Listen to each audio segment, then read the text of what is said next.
Well, hello, everybody, and welcome to Financing Philadelphia's Future. This is the 31st episode in the series.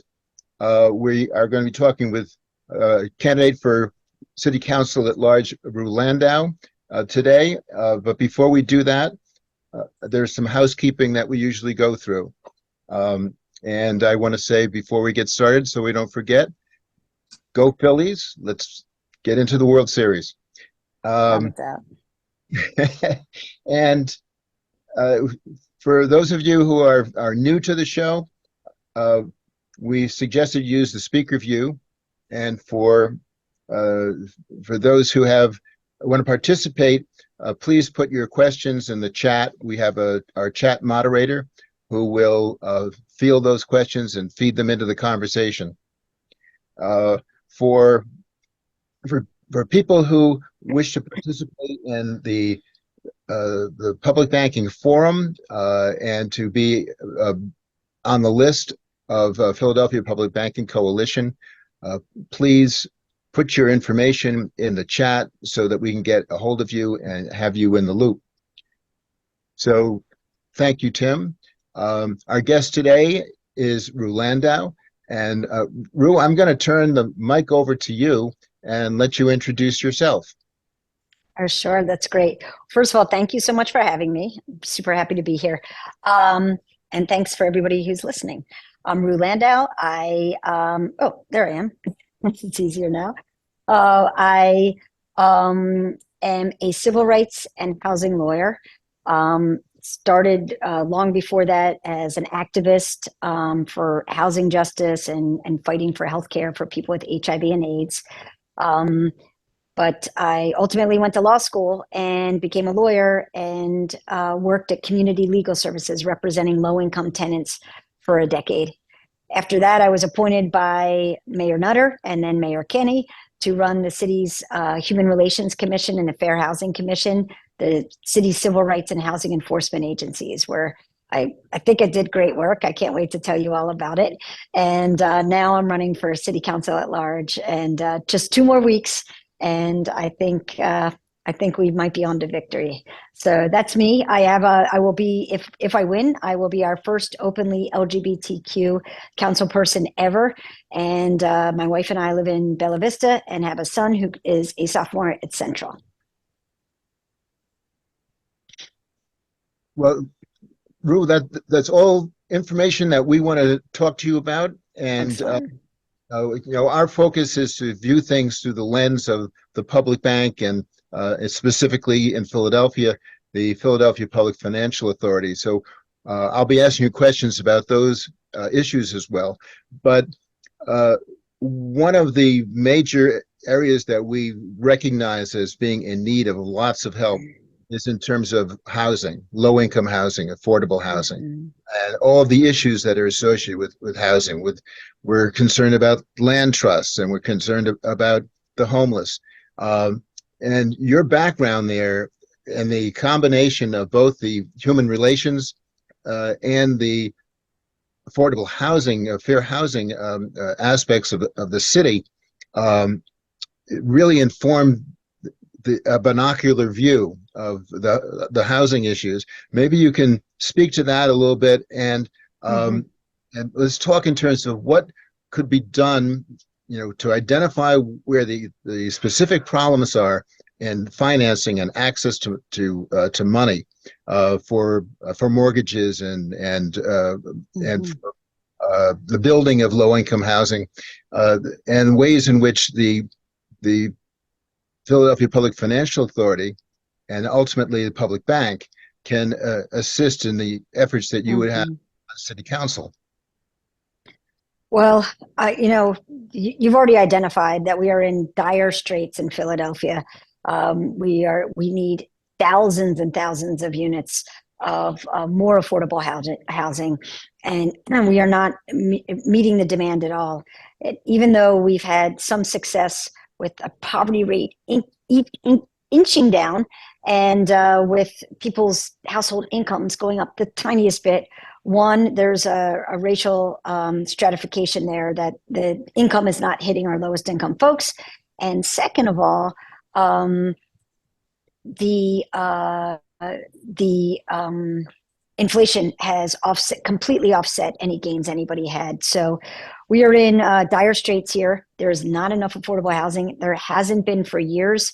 It hasn't been since the mid 90s when HUD got out of the business of a one-for-one replacement, where if you took down 100 units of housing, of public housing, you had to put 100 units of public housing back up. And then HUD got out of that business right around that in the mid 90s. And ever since then, we've had fewer and fewer units. It's made us rely much more, as you were saying, on PHFA and low-income housing tax credits. And it's extremely complicated. You need to have like a PhD to put up, affordable housing at this point. And I do think that there's a great space for public, this public bank, public funding to come in and to help, first of all, streamline this and make it easier.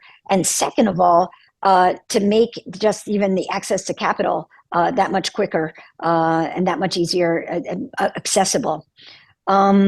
We are in a situation now where we have some private developers who will make, affordable housing, according to HUD standards, right? 60% of AMI, which is, about $72,000 a year a family can make and live in that. That's not poor people in Philadelphia. When we talk about in Philadelphia that we have 23% of the people at the federal poverty line, that is, I think, $27,000 a year for a family of four. We also have a whole lot of people who are just above it.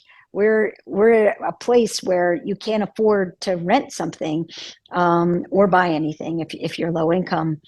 But I say that the private developers will do this typical low income housing according to HUD standards.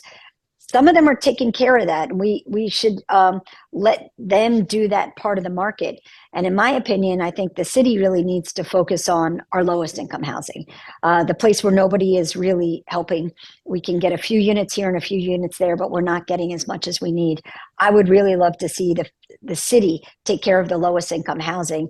While we're doing that, we can help people increase their wages and also do a lot of the other programs that we're doing well, like Turn the Key, get them into home ownership and get people up and out of poverty. That's got to be the goal.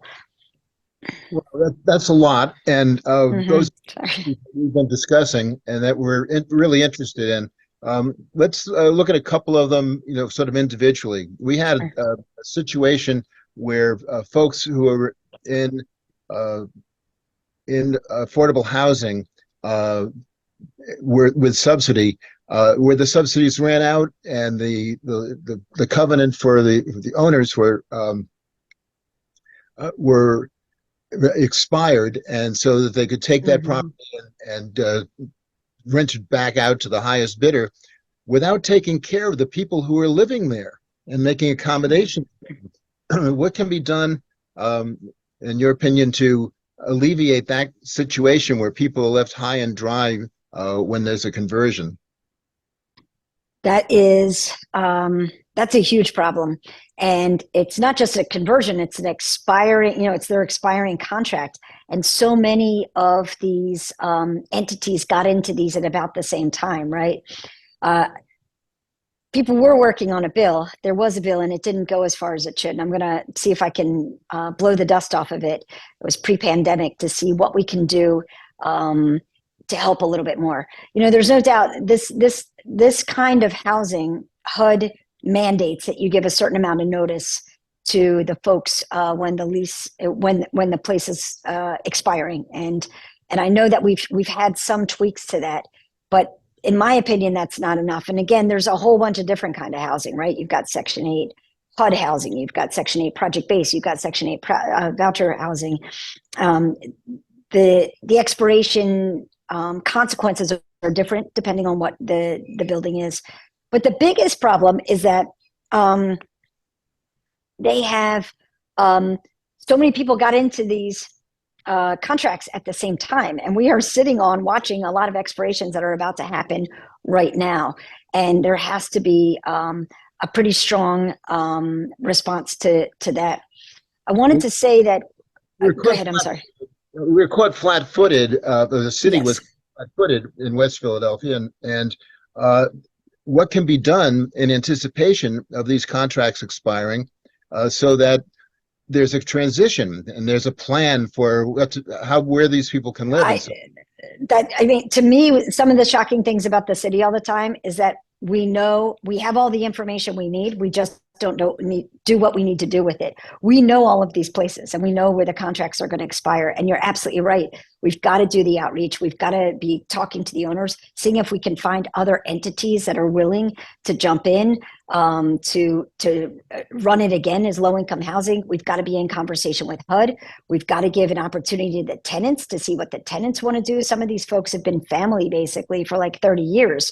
Is there a way that they can, create some version of a cooperative and get the house themselves? But we have to actively work on the buildings that we know exist. And I know the city knows that they exist.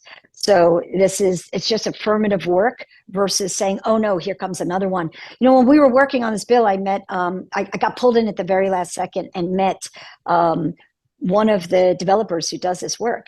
He explains to me in his world exactly how it goes.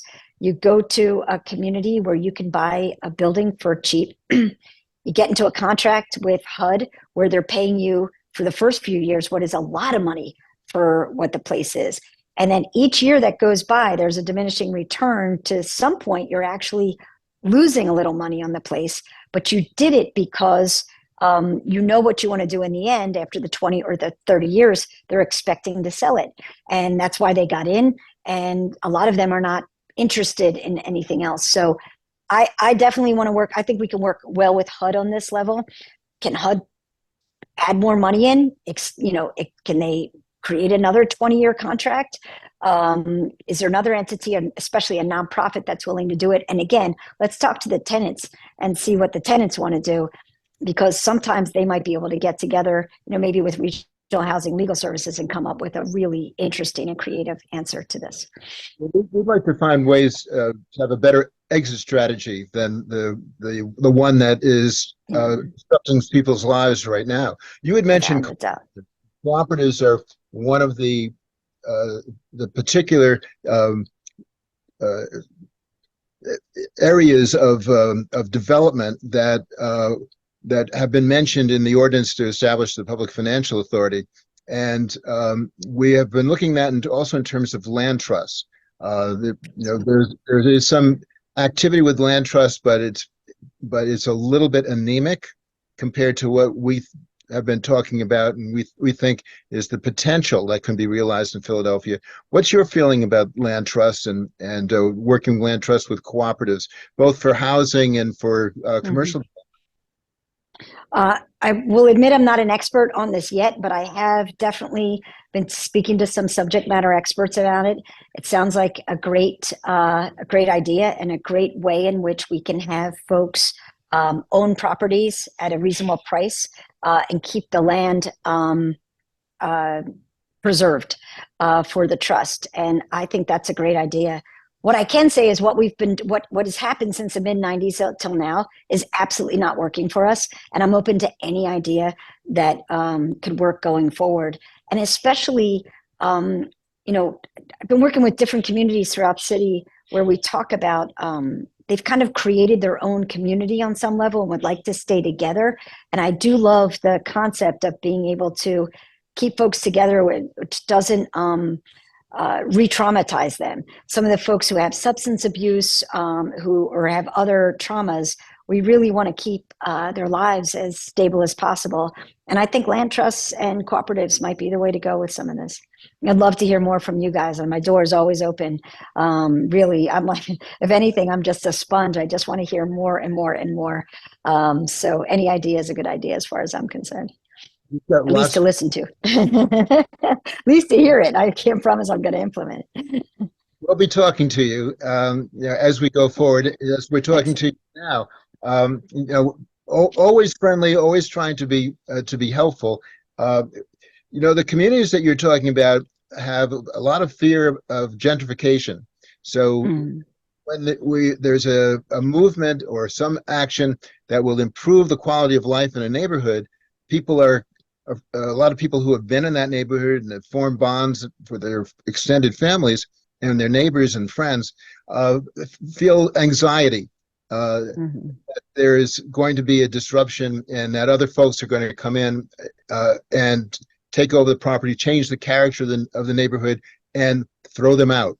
Do you have ideas and plans in terms of how to address those concerns in a Yeah. practical way? So I think, again, I want to come back to one thing. I worked for the city for a long time. In the last 8 years, we have not been as active as we should have been. I want the city to be proactive on some of these levels.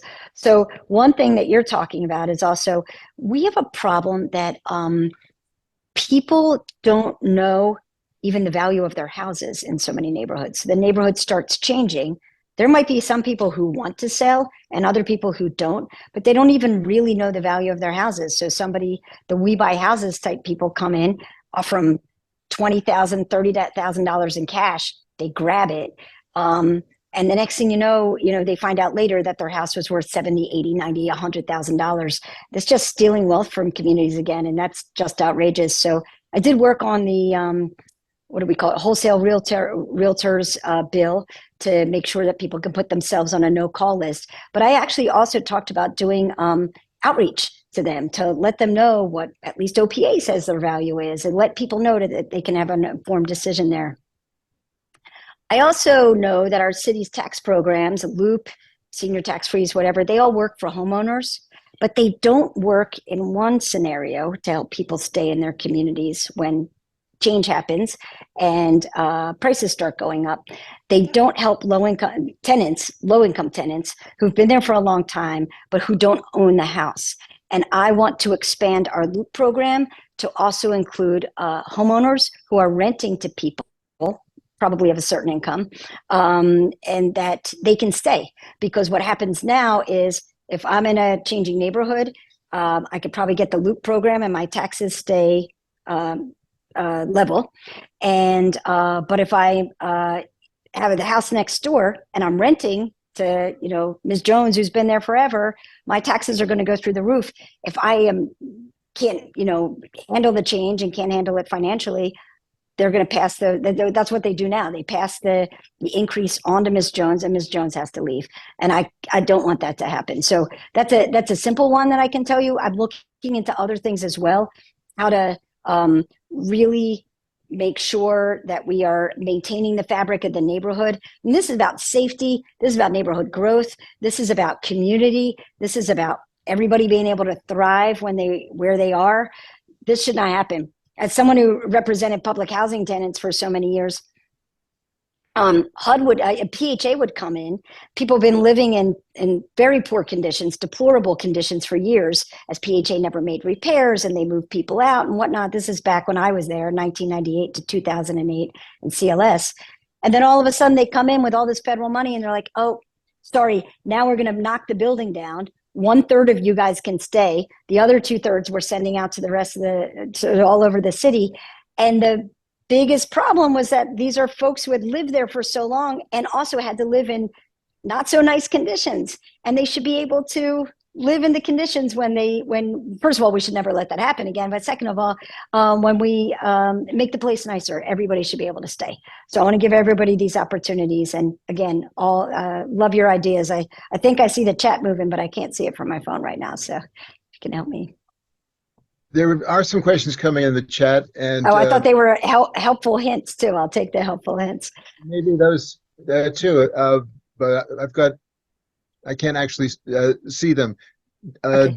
Deb, can you pick a question out of the chat in a moment, and I'll bring you in the conversation. And meanwhile, Rue, there are different sectors of our society that are just historically disadvantaged. We have that with immigrant populations, the Black population, and the LGBTQIA plus community, which you have an association with. Can you talk to us a little bit about what the the burdens are and what the barriers are to obtaining fair housing and other kinds of financing within that community? Well, I mean, I think the number one thing that affects the LGBTQ plus community is it's really what affects much of society, and it's just based on discrimination. And this means that 40% of the homeless youth identify as LGBTQ plus. The folks have more difficult time getting jobs, staying housed. There's unfortunately, as I've just described, a lot of young people who are kicked out of their houses still when they come out to their parents in whatever way, sexual orientation or gender identity when they're younger, and just really have a harder time in life in getting stability. So I do think it's really important that we focus on making sure that we're housing folks, especially young folks, and including young folks who are coming out of foster care and whatnot, and giving them a chance. There is, without a doubt, we still see it now with our mortgage lending and rental housing. Discrimination is still rampant in the city. It is all over the country. It's so hard to catch too. It's hard unless you have a paired testing program where you're really, you set up two similar types of people to go rent a place. One is turned down, the next person is coming in right after that and is taking, and it's accepted, or different demographics there. It's hard to prove all the time why people are being denied housing, and that is so hard. The second thing I think that makes it you don't see enough of these cases is because people are in desperate situations when they're trying to find housing. And so I've noticed that a lot of people get turned down, they go right to the next place. They know what probably happened, but they don't stop to file a complaint and see what they can do there. So I think, again, outreach efforts, certainly maybe getting lists of safe landlords, people who want to help is certainly helpful, but there's a whole lot of we got to do to build up the community, again, just by income, housing, and a variety of other things as well. Thank you. Deb, is there a question from the chat that you want to throw into the conversation? Sure. Thank you, Rue. I think you know that one of the objectives of the Public Bank Coalition is to try and improve the whole banking environment in the city. And that means having the city explore other banks, in addition to the public bank, other private banks, minority-owned banks and credit unions, and community development financial institutions to have city funds. Not just the 13 on the list right now, and not just the big 5 banks that are predominant in the United States and in the city. So Dan Hoffman has a question in the chat that asks, the city's fair housing plan. Does the city's fair housing plan mention or not mention or have any standards for the banks where the city does business in fair housing? And if it's not there, why not? What can we do about it? Thank you. That is a great question, Dan. I appreciate that. I think the answer is no. And just to give people an idea of what the fair housing plan is, the answer is no, and I hope it will be there in the future, and I will definitely take note of this. These are the ideas that I'm looking for.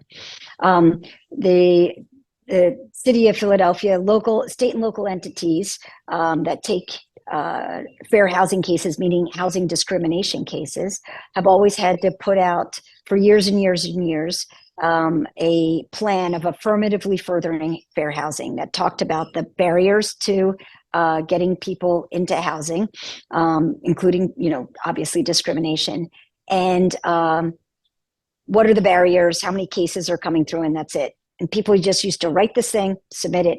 HUD went to sleep and never did anything about it. When Obama became president, he said, wait a second, why are you just writing this document that doesn't do anything, and we're not following up with you? you're not showing us the next year, or I'm sorry, you did it like every 2 or 4 years. I can't remember.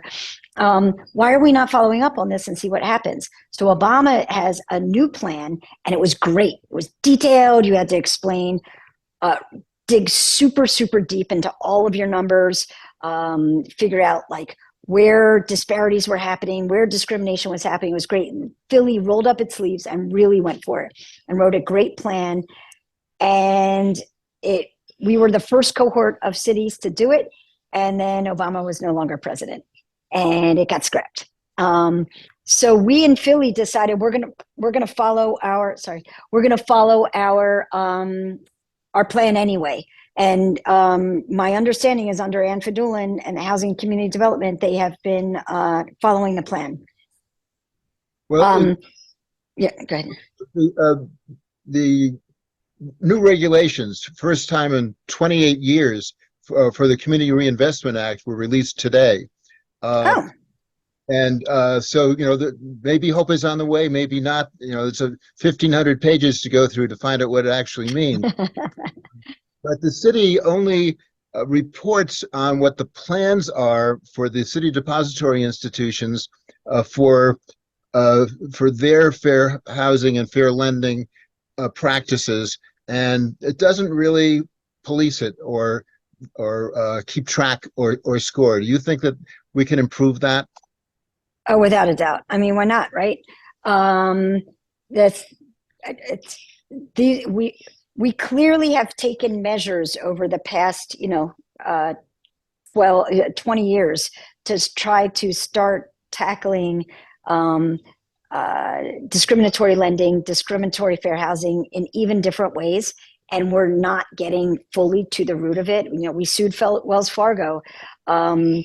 We have to try every possible avenue that we can. And I think this is a great idea. I'm actually taking notes. Thank you. Oh, good. Rue, this program, this half hour always goes by really, really fast, and we're approaching. And so before we leave, I do want to give you a chance to have the last word.